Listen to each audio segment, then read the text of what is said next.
بسم اللہ الرحمن الرحیم۔ مرزا جہلمی نے مستدرک حاکم کی ایک روایت بیان کرتے ہوئے اتنا بڑا بلنڈر کیا کہ آپ حیران رہ جائیں گے۔ اس روایت کا حاصل یہ ہے کہ قرآن کریم میں اصحاب سبت کا ذکر ہے، یعنی ہفتے کے دن بنی اسرائیل کے لیے مچھلی کا شکار ممنوع تھا، تو کچھ بنی اسرائیل میں سے کچھ لوگوں نے مچھلی کا شکار کیا ممنوع ہونے کے باوجود۔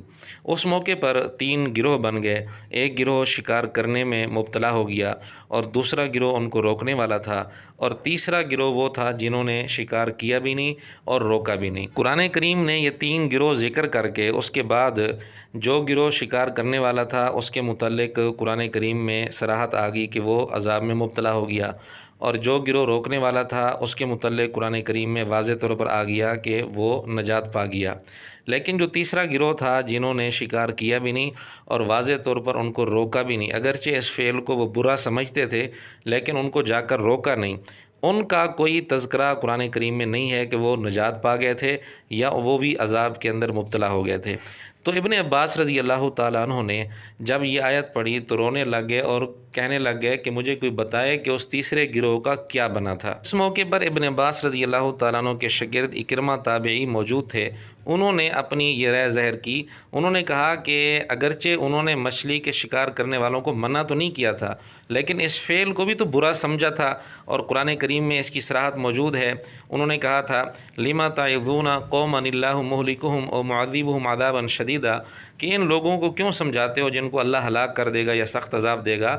اس کا مطلب یہ ہے کہ وہ شکار کرنے والوں کے اس فعل کو غلط سمجھتے تھے، اگرچہ ان کو واضح طور پر جا کر روکا نہیں۔ اکرمہ کہتے ہیں جب میں نے یہ بات کی تو ابن عباس رضی اللہ تعالیٰ عنہ کو میری یہ بات بڑی اچھی لگی اور انہوں نے مجھے 2 چادریں انعام میں دیں۔ اب اس پوری روایت کو دیکھا جائے تو نتیجہ بالکل واضح ہے کہ ابن عباس رضی اللہ تعالیٰ عنہ اور اکرمہ یہ دونوں اس پر متفق ہو گئے کہ جو تیسرا گروہ تھا وہ عذاب میں مبتلا نہیں ہوا تھا، کیونکہ انہوں نے بھی شکار کرنے والوں کے فعل کو برا سمجھا تھا، غلط سمجھا تھا۔ لیکن مرزے نے یہی روایت بیان کرتے ہوئے نتیجہ بالکل الٹ نکالا۔ نتیجہ یہ نکالا کہ تیسرا گروہ بھی عذاب میں مبتلا ہو گیا تھا۔ یہ ہے مرزے کا بلنڈر جو اس نے مستدرک حاکم کی یہی روایت بیان کرتے ہوئے کیا ہے۔ اب آپ مرزے کی بات سن لیں۔ قرآن کلاس نمبر 102 میں مرزے نے مستدرک حاکم کا حوالہ دے کر یہ روایت بتاتے ہوئے کیا بات کی ہے اس کا تھوڑا سا حصہ آپ سن لیں۔ اگر کسی نے تفصیل سے وہ ساری روایت مرزے سے سننی ہو تو ہم نے حوالہ دے دیا ہے، قرآن کلاس نمبر 102۔ یہ بندر بن گئے، ان کو جنت مل گئی۔ جو تیسرا تھا میٹھی میٹھی باتیں کرنے والا، یہ بھی مرزے کا جھوٹ ہے، کہیں بھی یہ ثابت نہیں ہے کہ انہوں نے میٹھی میٹھی باتیں کی تھیں، بلکہ قرآن کریم میں لکھا ہوا ہے کہ انہوں نے کہا تھا روکنے والوں کو کہ ان کو کیوں روکتے ہو جن کو اللہ ہلاک کر دے گا یا سخت عذاب دے گا۔ یہ میٹھی میٹھی بات ہے، یعنی انہوں نے نفرت کا اظہار کیا تھا۔ ہاں یہ الگ بات ہے کہ انہوں نے خود جا کر روکا نہیں تھا، لیکن میٹھی میٹھی باتیں بھی نہیں کی تھیں، یہ بھی مرزے کا جھوٹ ہے۔ بہرحال خیر، آگے مرزے کو سنیں۔ تو ابن عباس رو کے کہا کرتے تھے کاش مجھے کوئی بتا دے کہ ان کے ساتھ کیا ہوا تھا۔ یعنی ابن عباس کو پتا تھا کہ وہ بھی نہیں بچے ہوں گے، یعنی ابن عباس کو پتا تھا کہ وہ بھی نہیں بچے ہوں گے، یعنی ابن عباس کو پتا تھا کہ وہ بھی نہیں بچے ہوں گے،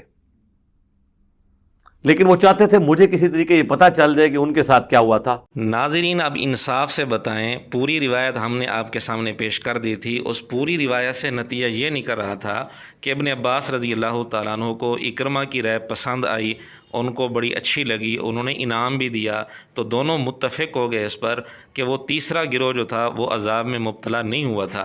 لیکن مرزا بالکل الٹ نتیجہ نکال رہے کہ ابن عباس رضی اللہ عنہ کو پتہ تھا کہ وہ بھی نہیں بچے ہوں گے، نعوذ باللہ۔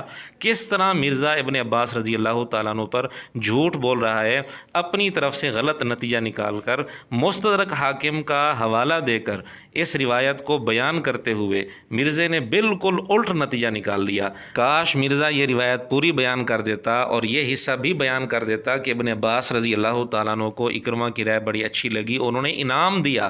اگر یہ بات مرزا بیان کر دیتا تو بات بالکل واضح ہو جاتی، لیکن جب بھی یہ روایت مرزے نے بیان کی ہے اپنی ویڈیوز میں، یہ حصہ مرزے نے کہیں بھی بیان نہیں کیا ہمارے علم کے مطابق۔ اگر کہیں بیان کیا ہے تو مرزے کے شاگرد سامنے لے آئیں۔ جب مرزے نے یہ بات کی تو اس پر ہم نے گرفت کی اور کلپ بنایا کہ مرزے نے یہاں ڈنڈی ماری ہے۔ تو قرآن کلاس نمبر 125 میں مرزے نے پھر یہی روایت بیان کی اور مرزے نے بات گھما دی، لیکن اپنی ضد پر اور اپنی غلطی پر پھر بھی مرزا اڑا رہا۔ تو ابن عباس روتے تھے کاش مجھے ان کے بارے میں پتہ چل جائے کہ ان کی آخرت کیا ہوئی۔